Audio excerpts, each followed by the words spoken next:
hipnose com a memorização. Aliás, eu podia ter falado agora do negócio que você gosta, da vida merda. Essa teoria é muito boa. É muito Eu tenho boa. uma filosofia Fala, de você vida. pode fazer vida o que merda. você quiser, usar droga, tudo que você quiser. O que você não pode é ter vida merda. Essa teoria é muito Eu tenho boa. uma, que na verdade é a vida Boa. merda versus a vida like a boss. Eu quero te explicar o que que é isso, é um conceito filosófico. Na verdade não, tem uma coisa que tem a ver com a minha experiência, que foi o seguinte: eu era excelente aluno. Porque eu acreditei numa mentira. Eu acreditei que se eu fosse o melhor aluno da sala, todos os problemas da minha vida seriam resolvidos. Eu não, eu fui o contrário. Eu repeti de ano, a professora falou pra mim assim, ainda bem que você tem excesso de peso, porque você não vai trabalhar com a sua mente no futuro. Ainda bem que eu não acreditei nela, o meu foi o extremo contrário. Caralho! Foi, tipo, na oitava série, eu tirei 0,5, ela... Muito bom, Vitor, ainda bem que eu, tipo, tava muito gordo. Ainda bem que você tem excesso de peso, porque você não vai trabalhar com a sua mente. Ela no ia te falar futuro. pra fazer alguma ocupação com o seu excesso de peso? Putz, cara, só se eu fosse peso de papel, sei lá, não tinha o que fazer do tamanho que eu era, cara. Não tinha muita Mas coisa. aí, essa é uma questão que a gente às vezes acredita na escola, né? Que se você for bom aluno vai dar tudo certo. É, pois é. E aí o que aconteceu?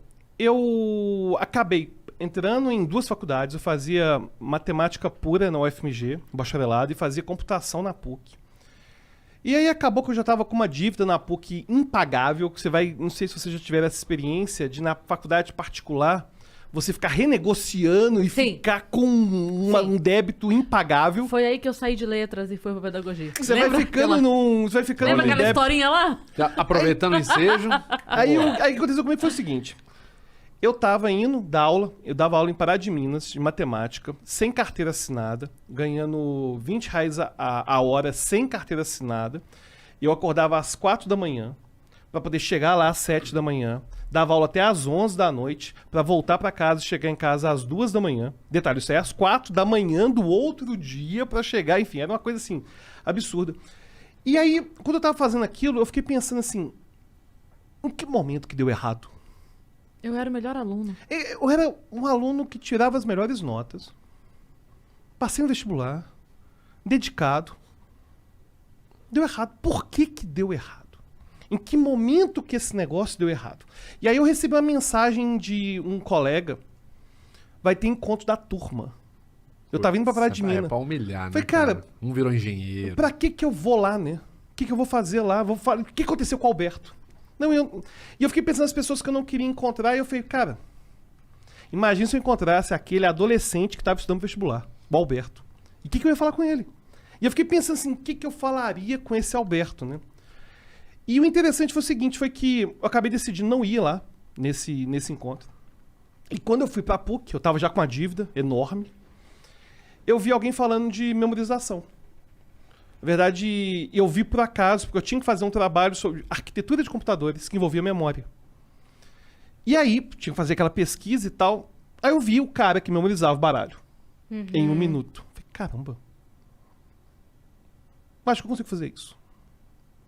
Aí eu comecei a treinar e falei, cara, eu vou ser o melhor do Brasil nesse negócio. E aí que eu decidi fazer psicologia, larguei tudo. Eu larguei a matemática pela metade, larguei a computação pela metade. Não, eu vou ser campeão de memória. E eu queria estar na UFMG, em psicologia, para eu falar com propriedade sobre memória. E aí acabou que nesse meio tempo eu estava nos programas de televisão e tudo mais, e eu conheci a hipnose na graduação, numa matéria de terapia familiar. E o mais interessante não foi isso. Que aí que eu vou falar sobre a vida merda, né? Quando eu estava indo para Pará de Minas, eu queria que os dias acabassem. Eu queria, cara, se tivesse um jeito de eu sair de casa hoje e ficasse anestesiado, pra mim seria muito melhor. E eu comecei a perceber que eu tava querendo eliminar os dias da minha vida. E entre aquela vida maravilhosa, que seria aquela vida dos seus sonhos, eu não sou o cara da meritocracia. Meritocracia é uma mentira, e aí vai ser outro bloco pra falar de meritocracia. Eu não sou o cara da meritocracia, eu não sou o cara que vai falar que siga seu sonho. Não, cara, às vezes o mundo é muito injusto mesmo, às vezes não dá pra seguir seu sonho, você vai ser o melhor, vai ver um cara pior que você passando pra frente, porque ele conhece as pessoas certas. Eu não sou esse cara, mas o ponto é o seguinte, entre a sua vida merda e a vida do seu sonho, podem ter mais opções do que as que você imagina que são disponíveis. E aí que vai chegar a parte que eu acho mais interessante disso, que é o seguinte. A vida merda acabou. Eu já tinha 3 best-sellers, já tinha ido em todos os programas de televisão, tô aqui no Vênus Podcast. Ah, E, que enfim, honra. tudo aquilo dando certo. E aí, numa Natal, minha esposa me presenteia com piano. Porque eu era músico. E quando eu tava na vida merda, a única coisa que eu tinha, que era meu teclado, foi roubado. Nossa. E aí eu fui tocar o piano, eu falei, cara, por que eu me furtei disso? Por que mesmo depois que a vida merda já tinha acabado, eu não voltei pra música? Por que eu nunca mais toquei um piano? E aí que eu percebi dois elementos dessa minha experiência, que eu queria compartilhar com vocês também. 3 elementos. O primeiro é que eles nos ensinam, o que é uma mentira, que você tem que tirar tudo aquilo que não é importante. Aí você vai tirando tudo aquilo que não é para poder pagar conta, tudo aquilo que não é para ter uma vida de sucesso, eles falam para você tirar.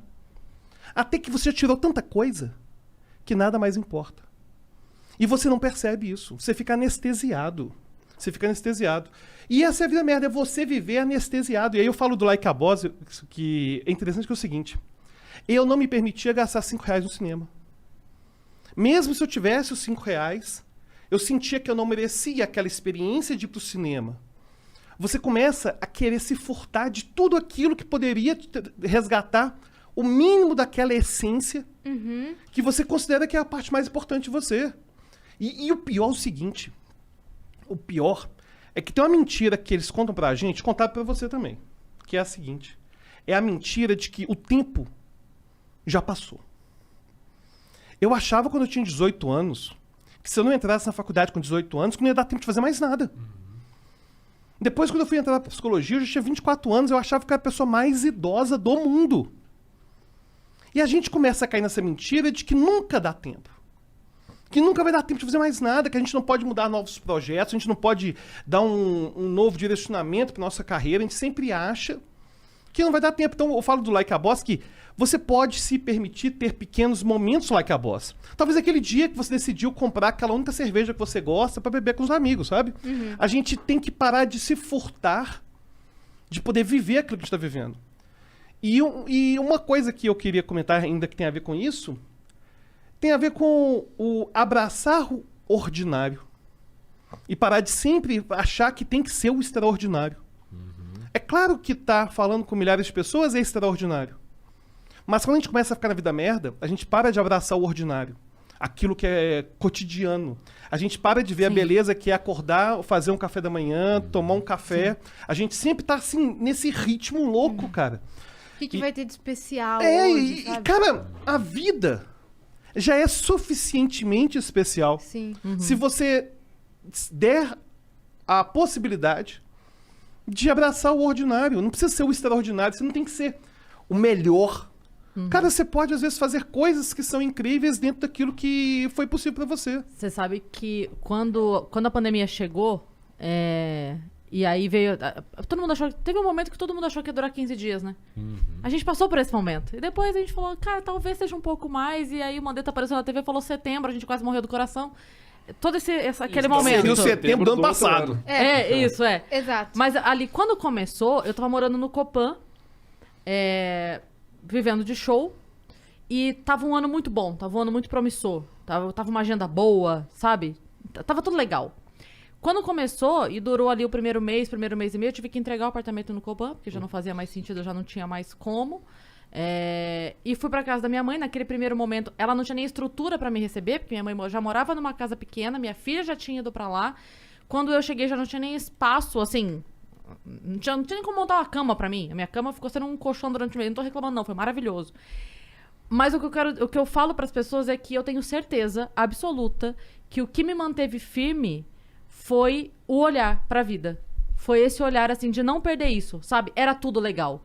Então, a gente inventava de fazer pizzinha. Nossa, era muito divertido. E aí a gente ia, e macetava o atum, e não sei o quê, e fazia um negócio. Então, foi assim, eu tenho certeza absoluta que o que me salvou naquele momento em que toda a minha vida se resumia em 5 sacolas plásticas no corredor da minha mãe, com a minha roupa, porque não tinha nem guarda-roupa pra caber, foi o que me deu... É exatamente isso. Tipo assim, tava incrível pra mim. Eu, de verdade, eu era grata. De coração. Não era uma coisa, tipo assim... Ai, temos que agradecer mesmo na merda. Eu sequer me sentia na merda. Olha essa loucura.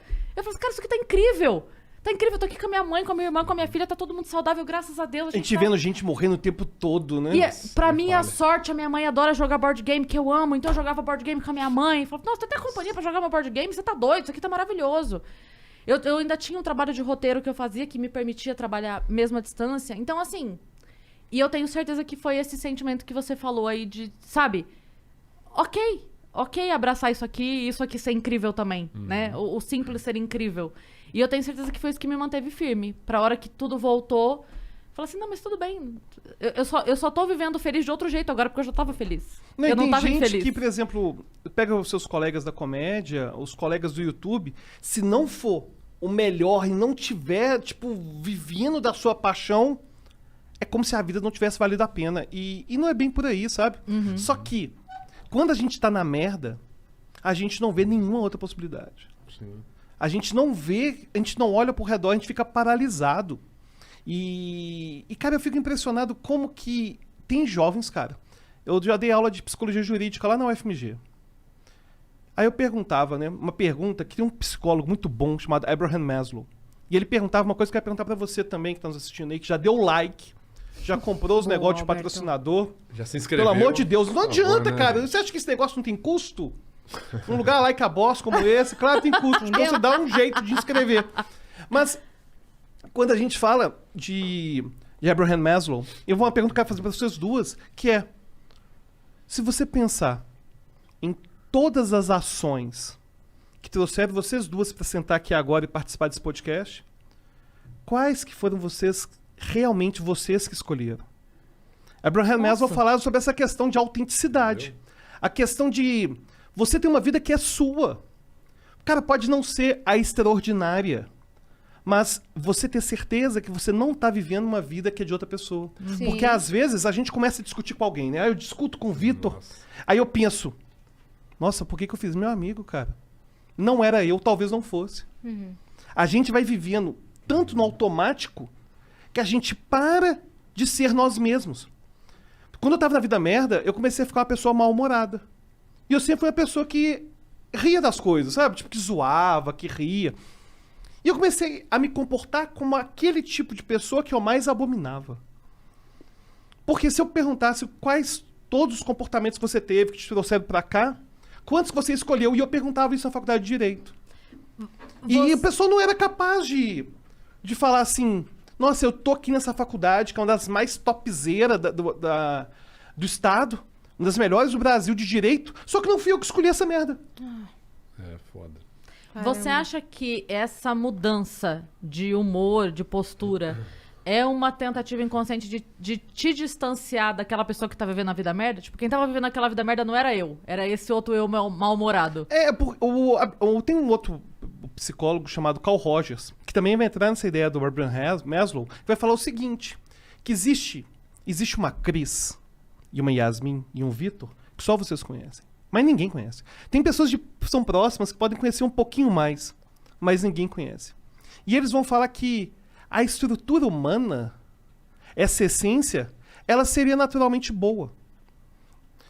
O problema é que a gente começa a ter uma experiência externa tão incompatível com a nossa interna que a gente começa a se transformar numa pessoa que a gente não se reconhece mais. E aí a gente começa a ter comportamentos terríveis. Terríveis. Eu não vou entrar aqui, ainda mais alguém que da neurociência, né? Não vou entrar aqui no mito do bom selvagem, ou que o ser humano será que é bom mesmo. Não, eu prefiro entrar aqui com essa provocação do Carl Rogers e do Abraham Maslow. O que trouxeram vocês até aqui? O que trouxe a gente até aqui? Porque se a gente começar a viver uma vida que não é nossa, cara, não faz muito sentido. Não faz sentido você ter uma vida que é vista como extraordinária, que não é uma vida sua.